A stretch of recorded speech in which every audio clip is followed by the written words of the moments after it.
Top professors mock a black student. Then he solves what they couldn't. You must be joking, Dr. Whitman whispered to the professor beside him, loud enough for several students in the front row to hear.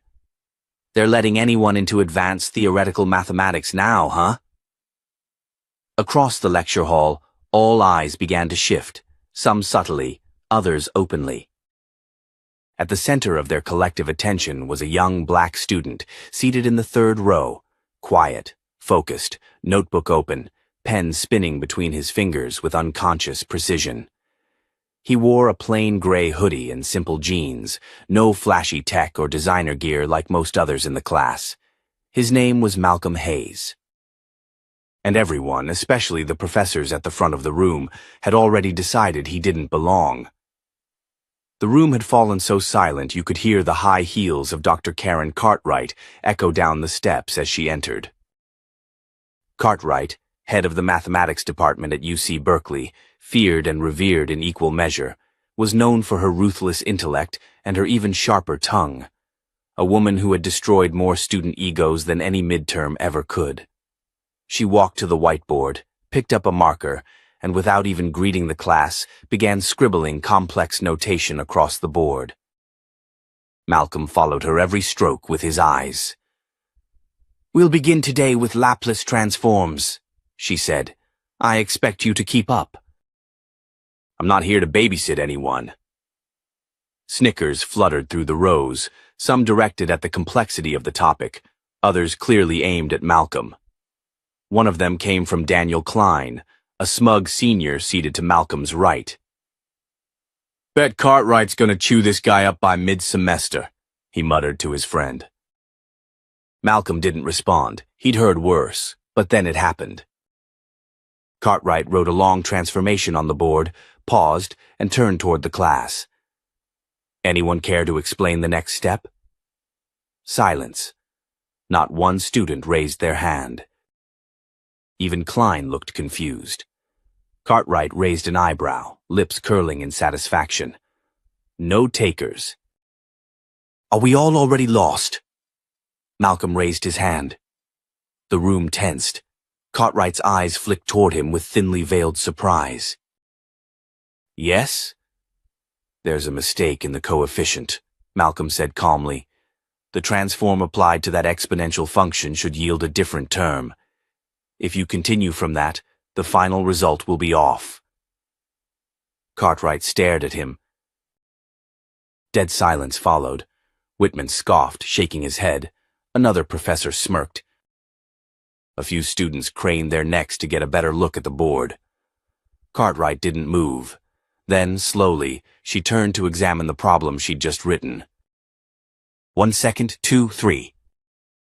Then she turned back, her expression unreadable. "Is that so?" "Yes, ma'am," Malcolm replied without hesitation. A few students shifted in their seats, uncertain whether this was bravery or suicide. "Then," she said after a long pause, "perhaps you'd like to come up and show us." The trap had been sprung. Malcolm stood slowly, walked to the front, took the marker from her hand without hesitation. His fingers didn't tremble.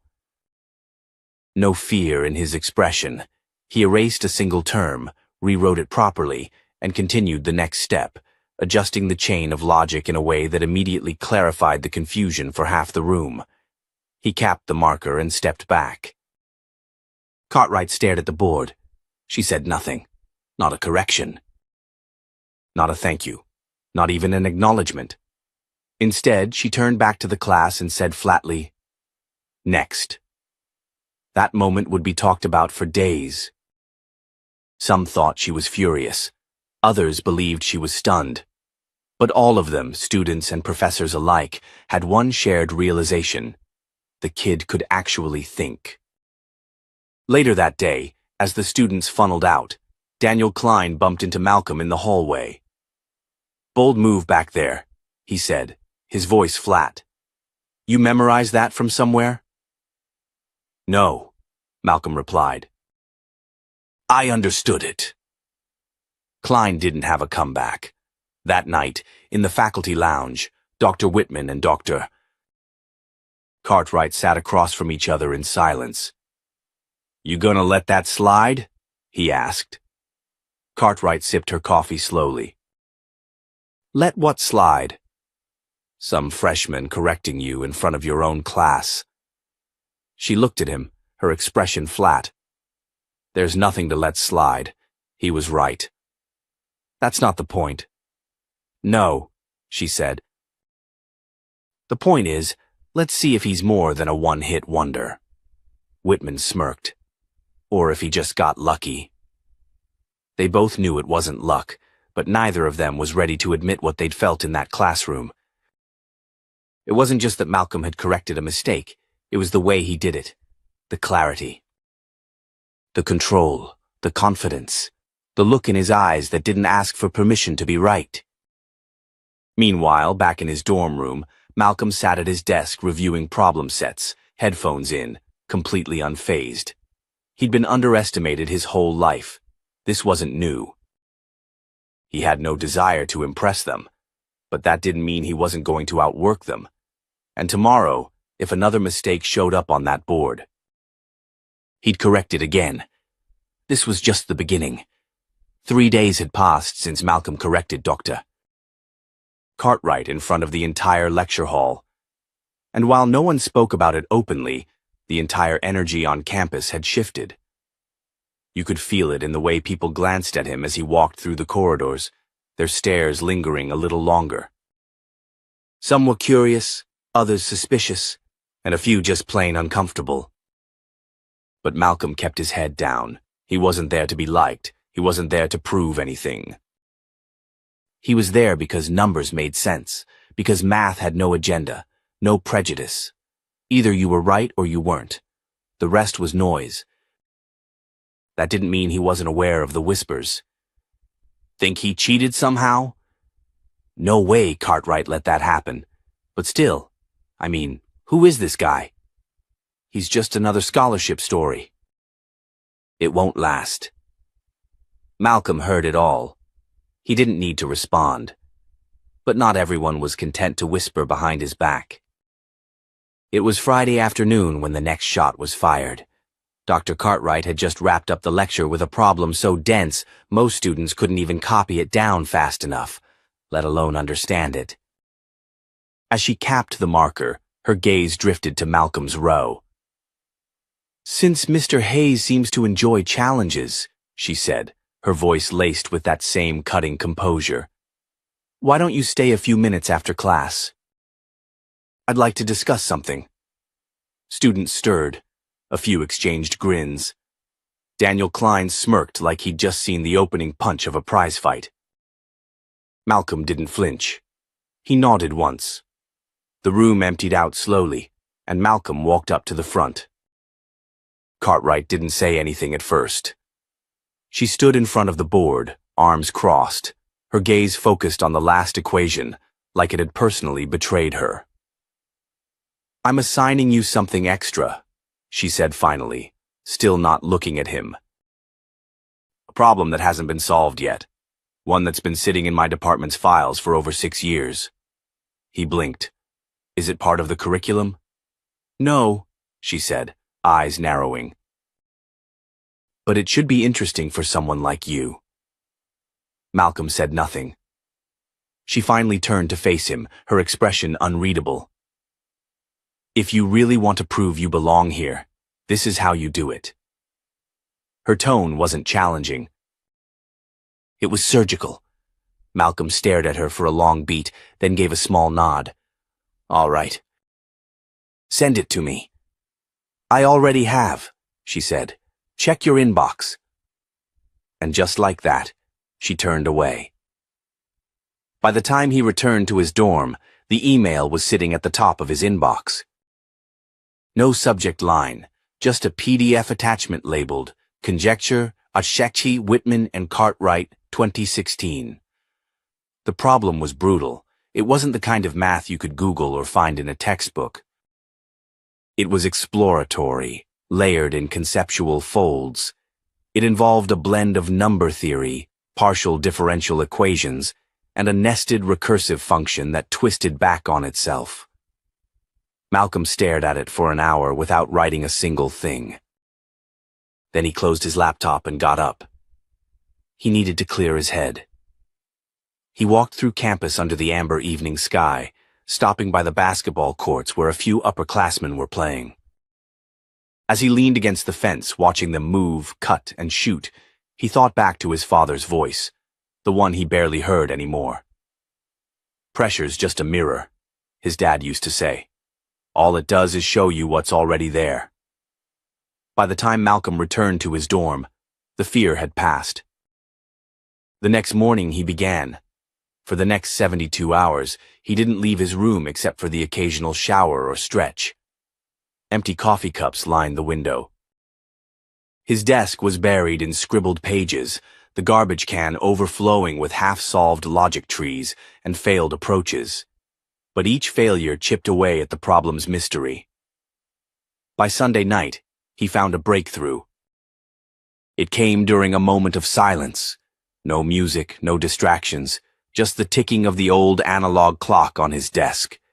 He froze, staring at one line of math for almost 5 full minutes. Then he started writing. By the time the sun rose Monday morning, he had a working solution. Not a full one, but it was close. That afternoon, Malcolm stepped into Cartwright's office with a folder in hand. She didn't look up from her monitor. "If you're here to say it was too hard, don't bother." "I didn't expect—" "I solved it," he interrupted, placing the folder on her desk. She finally looked up, eyes narrowing. Cartwright opened the folder, scanned the first page. Then the second. Her fingers stopped flipping on page 4. "You derived an alternate convergence path for the recursive series?" "Yes." She kept reading. At one point, she glanced up, just a flick of her eyes, but that flick was all Malcolm needed to know. She wasn't expecting this. She was expecting collapse, and now she had to confront a much more complicated equation: him. Cartwright set the folder down. Her face was composed, but her fingers were pressed together so tightly the tips turned white. "This isn't polished." "I didn't claim it was," Malcolm replied. "There are some gaps. Then let's close them." She leaned back in her chair, her expression tight with something between admiration and caution. "You don't get points for showing off." "I'm not trying to impress you," Malcolm said, locking eyes with her. "I'm just doing the math." A long silence followed. Then Cartwright smiled. Not kindly, not warmly, just cold. "You might want to be careful. People like you who rise too fast tend to fall even faster." Malcolm stared at her, his voice steady. "Then I'll keep climbing." And without another word, he turned and walked out of her office, not noticing that in the hallway, Daniel Klein had heard the last sentence. And for the first time, Daniel wasn't smiling. The lecture hall buzzed louder than usual that morning. Whispers bounced off the high ceilings, traveling down the rows like wildfire. Students leaned in close, sharing the same story, all with different versions, but the same name. "Did you hear what Malcolm did?" Cartwright gave him the Whitman conjecture. He cracked it in 3 days. "No way." "That problem's been sitting unsolved for years. I heard one of the guest professors is reviewing his solution right now." At the front of the hall, Malcolm sat in his usual spot, 3rd row, aisle seat, hoodie half-zipped. While the room throbbed with speculation, he remained still, staring blankly at the board, pen resting in his palm. But inside, his thoughts were on fire. Because solving the conjecture hadn't been the end of the game, it had only drawn more eyes, and not all of them were curious. Some were watching with sharp intent. It didn't take long for him to learn how high the stakes had suddenly become. That afternoon, Malcolm was called into a closed-door meeting. Not with Cartwright. With the Dean of Mathematics. Dean Edwin Rosen was a quiet man, known more for his discretion than his presence. But when Malcolm stepped into the room, Rosen didn't waste time with pleasantries. He gestured toward a chair, then slid a folder across the desk. "Your work's making waves." Malcolm didn't answer. The Whitman conjecture has been floating around this department for nearly a decade. Multiple attempts, all failures, then you walk in, first year, transfer student, and you hand in a solution in 72 hours. Rosen opened the folder. Inside were copies of Malcolm's notes, neatly scanned and annotated. Someone had gone through them in detail. "The thing is, your proof isn't just accurate, it's elegant. Almost like you weren't solving it, but rewriting it." Malcolm leaned forward slightly, voice calm. "I saw a pattern. Once I noticed it, the rest came together." Rosen tilted his head, studying him. "And how'd you learn to see like that?" "Practice," Malcolm replied, "and necessity." There was a pause, long enough to feel heavy. Then Rosen leaned back, his voice dropping lower. "I need you to understand what's happening here. You've stepped into territory most people avoid. You've embarrassed a senior professor in front of her colleagues. Whether she admits it or not, Cartwright has influence, and influence doesn't like being humiliated." "I didn't come here to humiliate anyone," Malcolm said. "I came to learn." "And yet here we are," Rosen said, folding his hands. "The problem is, some faculty members don't think you solved this on your own." Malcolm froze. "They're not accusing you yet, but they're asking questions. Questions about where you're from, who you studied under, how a student with no mentorship managed to leapfrog a decade of work." "So I'm guilty of not having a legacy?" Malcolm asked flatly. Rosen didn't smile. "You're guilty of making the wrong people uncomfortable. Which, in this world, is enough to get you burned." A silence fell between them. Finally, Rosen pushed the folder back toward Malcolm. "I'm not here to threaten you. But I am telling you to be careful. The deeper you go, the more enemies you'll make, especially if you keep proving them wrong." Malcolm stood, calm but measured. "I didn't come here to win anyone over, just the math." He left the office with his heart pounding, but not from fear, from clarity. Because now, he understood the real equation. It was never about the math. It was about control. 2 days later, Cartwright announced an upcoming departmental showcase, an annual event where select students presented solutions to high-level theoretical problems in front of a faculty panel and visiting academics. This year, she had handpicked Malcolm. She called it an honor. He knew better. It was a trap. The showcase was a battlefield. It wasn't just about solving problems, it was about performance, endurance, public perception. In that room, even the smallest slip could be dissected by a room full of intellectual predators. And the problem Cartwright chose for him? An unsolved structure theorem in combinatorics so abstract, most doctoral candidates avoided it. But Malcolm didn't back down. The week leading up to the showcase was a blur of equations and sleepless nights. He skipped meals, skipped calls from his mother, who had no idea what he was carrying on his back. Brian, the only friend who stuck by him, tried to help but knew when to stay out of the way. "You good, man?" Brian asked one night, catching him in the library surrounded by scratch paper and coffee-stained textbooks. Malcolm didn't look up. "Almost." "You sure you want to go through with this?" Malcolm finally looked up. "I don't have a choice. They're not going to stop until I fold." Brian leaned against the table. "Then make them fold first." Friday came.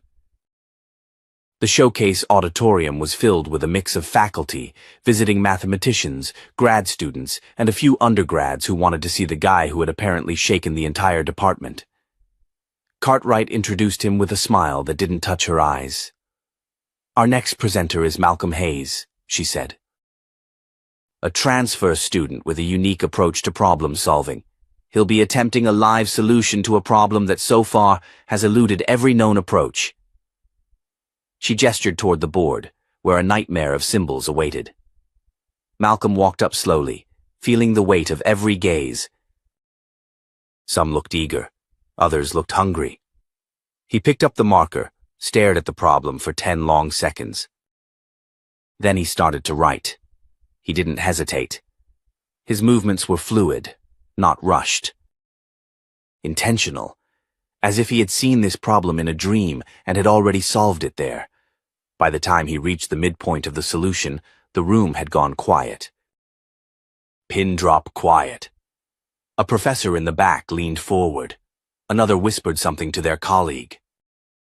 Even Cartwright had leaned forward in her seat, brows furrowed, not in condescension, but something dangerously close to worry. Malcolm reached the final step, then stopped. He didn't finish it. Instead, he capped the marker, turned to the room and said, "There's more than one way to reach this answer. But I chose this one because it's the path no one looked at. Sometimes the mistake isn't in the math, it's in the assumptions." And then he walked off stage. Silence stretched. Then a single clap, then another and another. Until the entire room was standing, not because they understood the solution, but because they knew they had just seen something real. Malcolm didn't smile. He didn't need to. He had already rewritten the equation. The Monday after the showcase, Malcolm stepped onto campus expecting to fade into the usual blur of hoodies and headphones, but the whispers hit him before he could cross the quad. That's him, right? He's the one who solved the unsolvable. I heard Cartwright's face turned pale. Malcolm didn't stop walking. His shoulders stayed squared, head held high, but the shift in how people looked at him was impossible to ignore. Not long ago, he'd been invisible, dismissed by professors, brushed past by peers. Now he was a name. And not everyone liked that. Back in the lecture hall, things were tense. Professor Cartwright didn't mention the showcase. She didn't congratulate him, didn't acknowledge the standing ovation. She walked into the room like nothing had changed. But everything had. As she scribbled equations on the board, her tone was sharper, her pace more punishing. She called on Malcolm 3 times during that lecture. Each time, it was a trick question disguised as a test. Each time, Malcolm answered without hesitation. And each time, a flicker of something tightened at the corners of her mouth. After class, as students filed out, Malcolm grabbed his bag and turned to leave. "Mr. Hayes," Cartwright said behind him. "A moment." He turned back, calm. "Yes, Professor?" Her voice was cool, even. "There's a research project being assembled under the joint initiative with Stanford. We're selecting candidates." He blinked. "You're inviting me?" A pause. "I'm extending an opportunity." Malcolm considered her tone. Polished, professional, but off, like it was scripted. "What's the catch?" Cartwright smiled thinly. "No catch. Just an elite circle of minds working on problems most students wouldn't even comprehend. You'd be working directly under my supervision." He tilted his head slightly. "Is this an opportunity or containment?" A silence settled between them like dust. "You're very talented, Malcolm," she said. "But talent, unshaped, can be dangerous. This is your chance to be guided." "Or controlled," he replied quietly. Cartwright didn't flinch. "Be careful how many bridges you burn. Some reputations don't get rebuilt." Malcolm met her gaze. "Some weren't built to hold me anyway." He walked out. That night, he sat in his dorm room, eyes locked on his notebook. Brian leaned on the doorframe, arms crossed. "You look like you're about to declare war." Malcolm tapped the edge of his pen against the page. "She wants me boxed in." "Why?" She doesn't want the story to grow legs. If I join her project, she gets to control what I work on, who sees my name, where the credit goes. Brian whistled low. So what's your move? Malcolm looked up. I'm gonna write something that can't be ignored. A week later, he submitted a draft of a paper titled Reframing the Boundary Conditions of Prime-Based Functional Collapse. It wasn't just technical, it was revolutionary. A piece so far ahead of its time that most of the department wouldn't even know what to do with it. He didn't send it to Cartwright. He sent it to Dr. Elena Vargas, an independent mathematician known for publishing papers that traditional academia refused to touch until 10 years later, when someone with a name confirmed them. 3 days later, she called. "Where did you learn to think like this?" she asked him. Malcolm was pacing his dorm floor. "It's just how I see patterns." She laughed softly. "No, I mean it. You've rewritten a theorem that people have been rephrasing for 50 years without actually challenging its base assumption." "I didn't challenge it. I disproved it." A pause. Then, "Would you consider presenting this at the International Mathematics Forum in March?" He stopped walking. "I thought that was for postdocs and tenured faculty." "It is. But this is something else. They need to see this." When word spread that Malcolm had been invited to speak at the IMF, the reaction wasn't just surprise. It was chaos. Whitaker, the senior professor who had chuckled when Malcolm first raised his hand in Cartwright's lecture, was quoted telling another faculty member, "If this kid presents internationally, it'll change everything. They'll start asking why he was ignored in the first place." He wasn't wrong. Cartwright called an emergency faculty meeting to review the legitimacy of Malcolm's work. In that meeting, she said, "It's not about race, it's about merit. But when merit bypasses protocol, it invites scrutiny." But scrutiny worked both ways. Because Elena Vargas had already published an endorsement of Malcolm's work in a peer-reviewed journal and attached her name to it, it was official. Too late to stop. And then came the moment that turned everything. An anonymous email leak revealed private messages between Cartwright and Whitaker. In them, Cartwright wrote, "We can't let him become the face of this department. One paper is fine, a platform is dangerous." And Whitaker replied, "He's good, but he's still just a kid from nowhere. He'll choke when it really matters." The emails hit the student forums like a hurricane. By morning, half the campus had read them. By noon, the dean's office had issued a formal investigation, and by evening, Cartwright was suspended pending review. Malcolm didn't celebrate. He sat in the back of the same lecture hall where everything began, watching students file in quietly. He wasn't a name anymore. He was a reckoning. The system didn't fall that day, but it cracked. And through that crack, the light finally started to pour in. 3 weeks before the International Mathematics Forum, Malcolm found himself standing under the sharp morning sun outside the Department of Mathematics, a letter in his hand. It wasn't just any letter.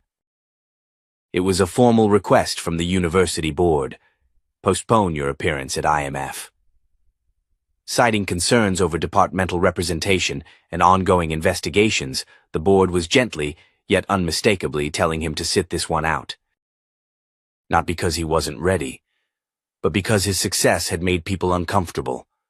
Malcolm folded the letter slowly, sliding it into his pocket. He wasn't angry, yet.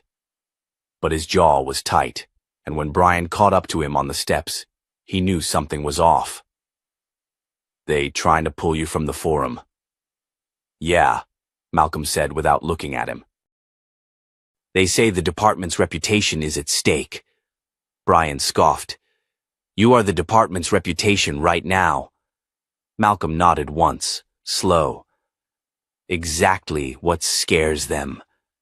Inside Cartwright's old office, now occupied temporarily by Dr. Regina Shaw, an interim head brought in from the University of Chicago. Tension hung thick in the air. Shaw had been observing quietly since the fallout, taking notes, reviewing faculty conduct. Everyone knew she was here to clean house. She tapped her pen on the desk as Malcolm sat down across from her. "You've read the letter." "I have." "I'm not going to sugarcoat anything, Malcolm. This university is under pressure. From alumni, from donors, from within. You're a brilliant student, and your work deserves the platform. But politics..." He leaned forward. "I didn't ask for politics. I asked for a fair shot." "I know," she said, "but you're not naive enough to think politics can be separated from academia." Malcolm didn't blink. "If the board forces me to back down, I'll take it public." Shaw raised an eyebrow. "You're threatening the university?" "I'm stating a fact. You push me into a corner, I'll burn the walls down." For a long moment, Shaw said nothing. Then quietly, "That may be exactly what they need." Later that afternoon, an emergency faculty meeting was called. The room was packed. Professors, admin reps, even 2 journalists from the campus press. Shaw stood at the front, calm but firm. "Today we address the attempt to block Malcolm Hayes from presenting his research on the international stage," she began.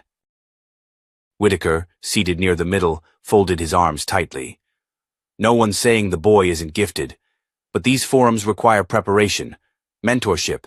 He's had none." Shaw looked directly at him. "And whose fault is that?" Silence. "Let's be very clear," she continued. "What's at stake here is not just a paper, not just a name. It's whether this institution believes talent deserves recognition regardless of who it threatens." Whitaker stood, voice rising. "You're turning this into a witch hunt. You're making this about race." Shaw didn't flinch. "I'm making this about truth. And the truth is, Malcolm Hayes solved a problem none of you could. You laughed at him, doubted him, tried to erase him, and when he didn't disappear, you tried to silence him. The room fell dead quiet." Shaw turned toward Malcolm, standing now at the edge of the aisle. "Mr. Hayes, do you still intend to represent the university at IMF?" "I do." "Then the department will stand behind you." "Fully." The motion was seconded, then passed. Whitaker stormed out. But the fight wasn't over. That evening, Malcolm received a message from an anonymous faculty email. "You don't belong here. Keep pushing, and we'll make sure you regret it." He didn't reply. Instead, he forwarded it directly to Shaw, with one sentence. "This is what I've dealt with since day one." The next morning, the administration launched a formal harassment investigation. Several faculty members were questioned. Password logs were pulled. An entire history of discriminatory remarks, long swept under the rug, came to light. It wasn't just about Malcolm anymore. The rot was deeper. As news spread, students started talking. Protests formed. Signs went up around campus. "Let him speak. Support Malcolm. Truth doesn't need permission." For the first time in the university's long and proud history, students weren't rallying for better cafeteria food or tuition cuts. They were rallying for justice, demanding that the system be accountable to its own ideals. And right in the center of it all was Malcolm. Not by choice, but by necessity. He walked the quad that day surrounded not by silence, but by solidarity. And as he passed the lecture hall where it all began, a freshman tapped his shoulder shyly. "Hey, I just wanted to say thank you. You made me believe I could be here." Malcolm looked at him and smiled. Because in that moment, he realized something no award or forum could ever match. He wasn't just fighting for himself anymore. He was opening the door. The conference room at the International Mathematics Forum in New York was more like a pressure chamber than a place of academic exchange. Rows of elite professors from Ivy League schools filled the front seats, while behind them, rising stars and mathematical prodigies prepped nervously with their teams. Malcolm Hayes walked in alone. No entourage, no advisors. Just a calm, quiet presence that somehow shifted the atmosphere around him. His hoodie was replaced with a crisp navy blazer and black slacks. The same Malcolm, but now sharper. Battle-tested. Whispers followed him as he passed. "That's the Michigan kid, right? He's the one who embarrassed half his department? I heard he exposed a flaw in a decade-old theorem."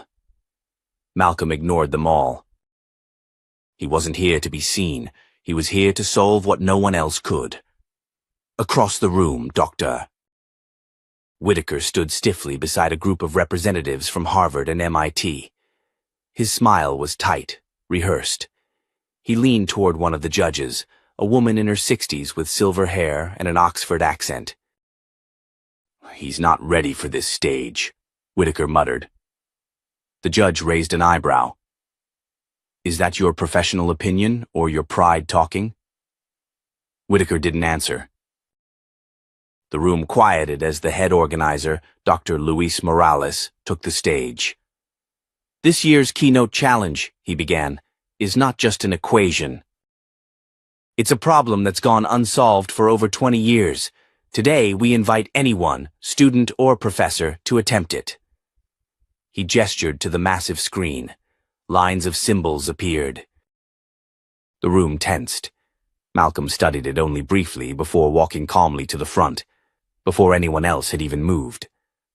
A hush rippled through the crowd. He didn't look back. He didn't ask for time. He just picked up the chalk. Behind him, Whitaker's face froze. No one had expected him to go first, and certainly not alone. From the first stroke, Malcolm's confidence was clear. His movements were clean, deliberate, and unshaken. He wasn't showing off. He wasn't rushing, but each line built on the last with clarity that made even senior mathematicians lean forward. "Dr."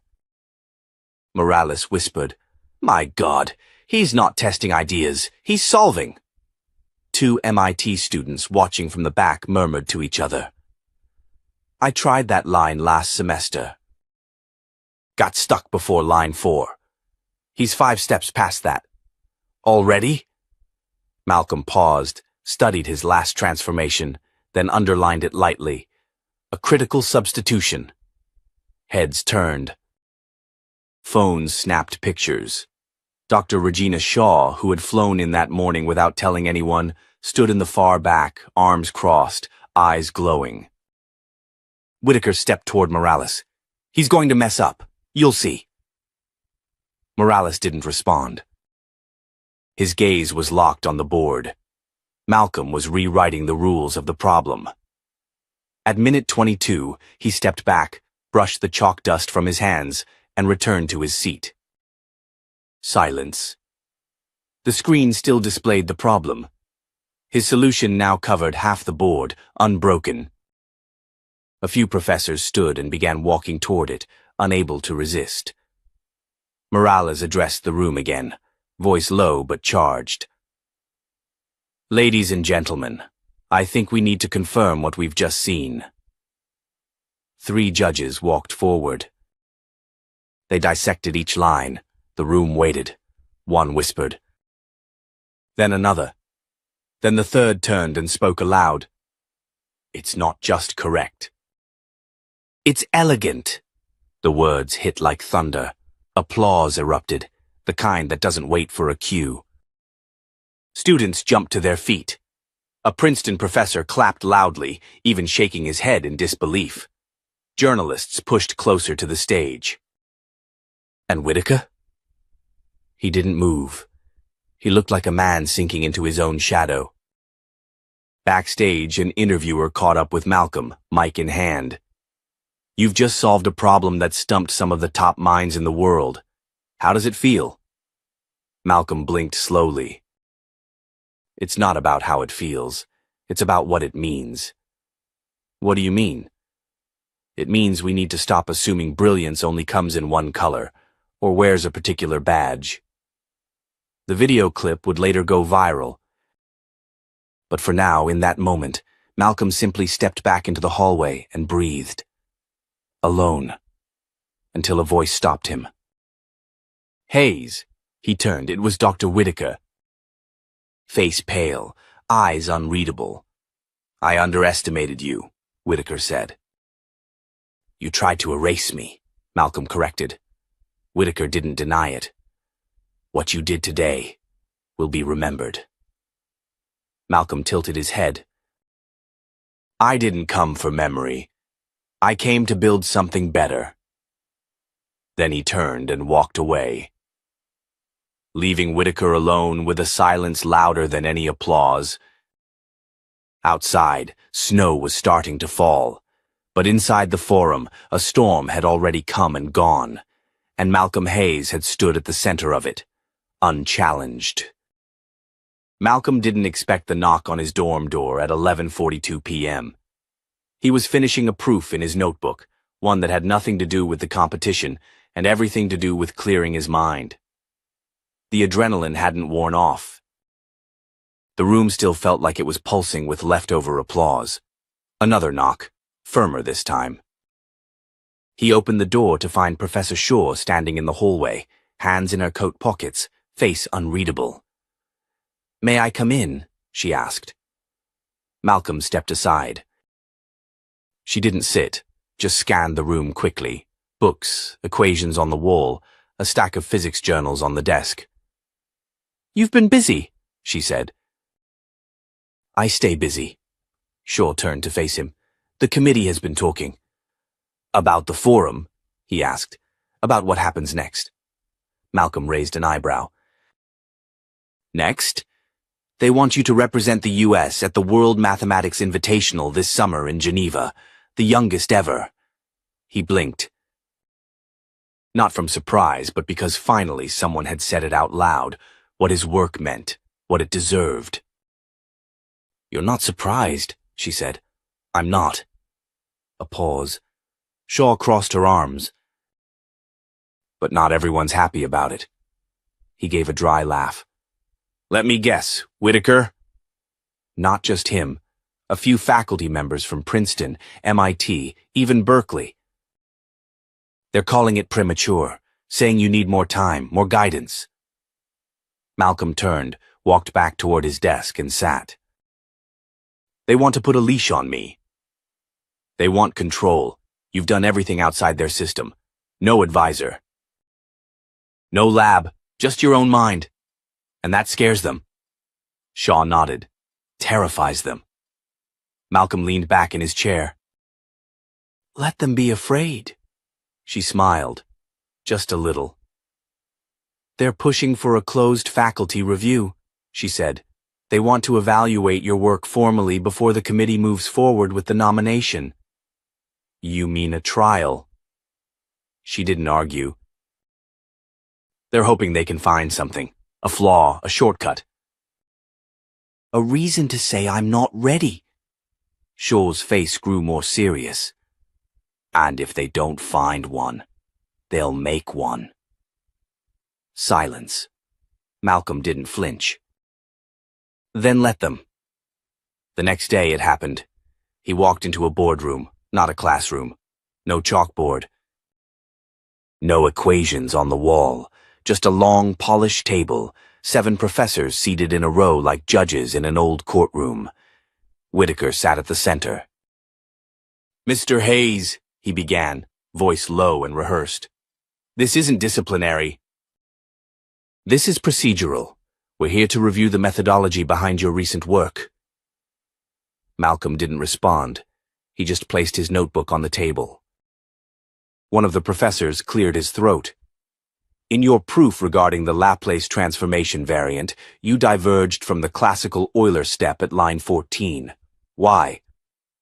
Because the classical method assumes uniform continuity. My method doesn't.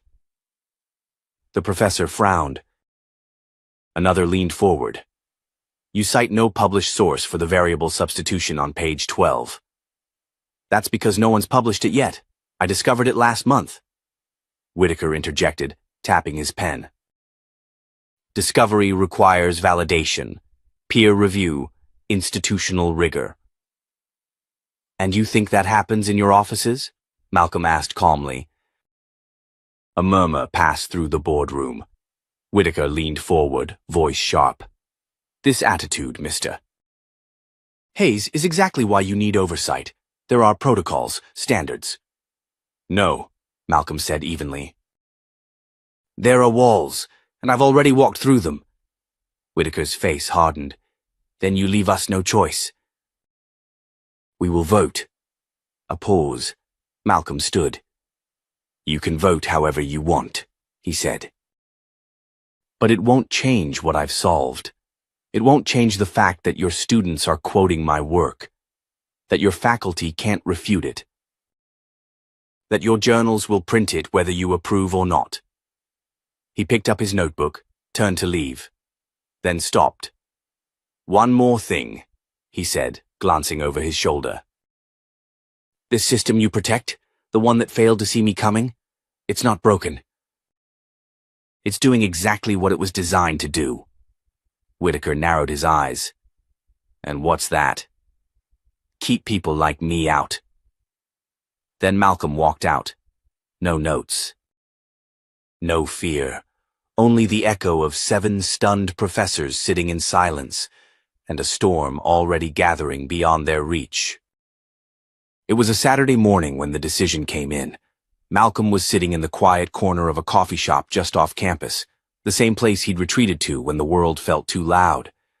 The place hadn't changed, still smelled like dark roast and cinnamon, the same old barista who always gave him an extra shot without asking. But today, something was different. Today, everything was different. His phone buzzed once. Email from National Mathematical Committee. He opened it, read the first line. "Congratulations, Malcolm Hayes. You've been unanimously selected to represent the United States at the World Mathematics Invitational in Geneva." He stared at the screen. No smile.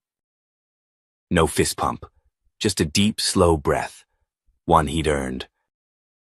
The professors who once mocked him were now forced to sign off on his excellence. The same ones who doubted his place in the classroom now had their names at the bottom of a recommendation letter, bearing a seal they swore he'd never deserve. But this wasn't about Geneva. This was about every moment they tried to make him feel small, every time someone laughed at his hand raised in class, every "Are you lost?" look when he walked into honors seminars, every office hour that turned into an interrogation. He hadn't just made it, he had changed the game. By the following Monday, the news had spread. His name was on the university homepage. Interviews were requested. Departments that had once ignored him now offered research fellowships. Students stopped him in the hallway to ask for mentorship. A group of high school kids even sent him a video thank you message. "You made us believe we belong too." But not everyone was celebrating. In a closed faculty meeting, Professor Whitaker sat motionless as the dean read the committee's report aloud. It wasn't just praise, it was a dismantling. Malcolm's method wasn't just correct, it was revolutionary. His deviation from standard approaches opened new paths in nonlinear systems that had stumped postdocs for years. A junior professor raised his hand. "Should we consider bringing him on as a teaching fellow?" Whitaker's jaw clenched. He's still an undergrad. But he's teaching us things we've never seen. Silence. Even those who once sided with Whitaker knew it was over. Malcolm Hayes wasn't a fluke. He was the future. That afternoon, back in Cartwright Hall, Malcolm stood once again in the lecture room where it all began. This time, he wasn't there to attend class. He was the guest speaker for the department's honors colloquium. Professor Shaw introduced him with a calm smile. "The student who reminded us what brilliance looks like when it's unfiltered. Please welcome Malcolm Hayes." The applause was loud, but Malcolm didn't soak it in. He stood at the podium, hands in his pockets, eyes sweeping the room. He saw faces, some proud, some ashamed, some still trying to make sense of what had happened.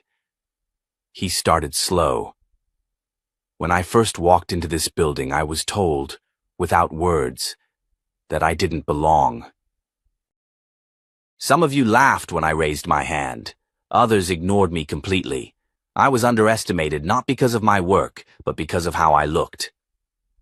A pause. The room leaned in. I didn't win because I'm better than anyone here. I won because I stopped waiting for someone to let me in. A few heads dropped. I wasn't supposed to succeed in your system, so I built my own. He reached into his backpack, pulled out a worn notebook, and held it up. This was my advisor. This was my mentor. And every time I flipped a page, I reminded myself, I'm not proving them wrong. I'm proving me right. Applause again, this time deeper. He finished softly. If you're watching this, if you've ever felt small, ignored, doubted, don't wait for the world to recognize you.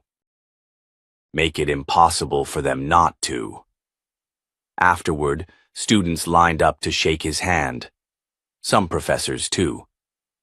Even those who once mocked him offered quiet nods, their silence a final admission. Outside, the air felt clearer, lighter. Malcolm walked away from Cartwright Hall without looking back. He didn't need to, because what he left behind wasn't just a memory, it was a shift. A crack in the wall, a new path for others to walk through. And to those watching this story unfold, remember, talent doesn't ask for permission. It speaks in action, not approval. And when brilliance meets purpose, there is no gate that can hold it back. If this story moved you, share it. If it made you think, let us know in the comments. And if you're ready for more stories like this, of strength, resilience, and truth, make sure to like, subscribe, and turn on the bell. This is more than a story. It's a statement.